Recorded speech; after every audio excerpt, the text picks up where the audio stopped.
What would it take for you to agree to normalize relations with Israel? Well, there is approach from President Biden administration to get to that point.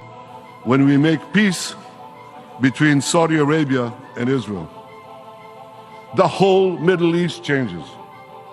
We tear down the walls of enmity. لقد أجمعت الدول العربية على الرغم من خلافاتها على مبادرة سلام عربي. Imagine a world where Saudi Arabia, a nation with a long history of tension with Israel, suddenly warms to its former adversary. What could be the potential impact of such a seismic shift in Middle Eastern geopolitics? Could this be the beginning of a new era of cooperation or a catalyst for further conflict? Let's rewind to the year 2022. President Joe Biden, on his first trip to the Middle East, embraced the Abraham Accords, a Trump-era achievement that normalized relations between Israel and several Arab countries. Biden's goal? To bring Israel and Saudi Arabia closer together. His strategy involved allowing all commercial flights to and from Israel to use Saudi airspace and fostering direct charter flights for Israel's Muslim minority to Saudi Arabia for the Hajj pilgrimage. But the road to normalization wasn't smooth. Saudi Arabia and Indonesia both conditioned their normalization with Israel on addressing the Palestinian quest for statehood. Israeli Foreign Minister Yair Lapid remained hopeful, expressing his desire to establish diplomatic relations with these nations. Fast forward to the present day.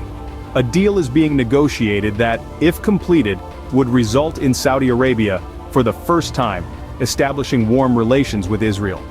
The Saudis wouldn't just gain security guarantees from Israel, but also from its closest ally, the United States. Israel, known for its high-tech prowess, would play a significant role in Saudi Arabia's ambitious plans to diversify its oil-dependent economy. In return, Israel would be expected to make concessions to the Palestinian self-ruling authority in the West Bank, a potential source of tension and a test of Israel's commitment to peace. The deal also holds the promise of the United States regaining some of its influence over Saudi Arabia, a move that would counter China's expanding reach in the Middle East.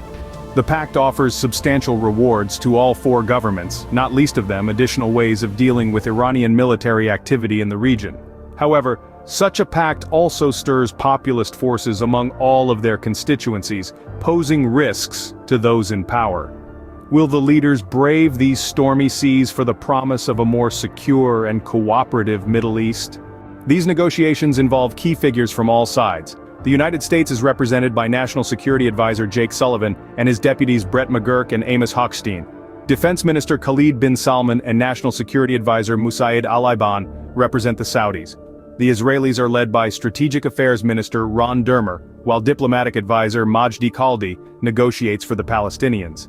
In summary, this potential pact between Saudi Arabia and Israel, brokered by the United States, could usher in a new era of cooperation in the Middle East.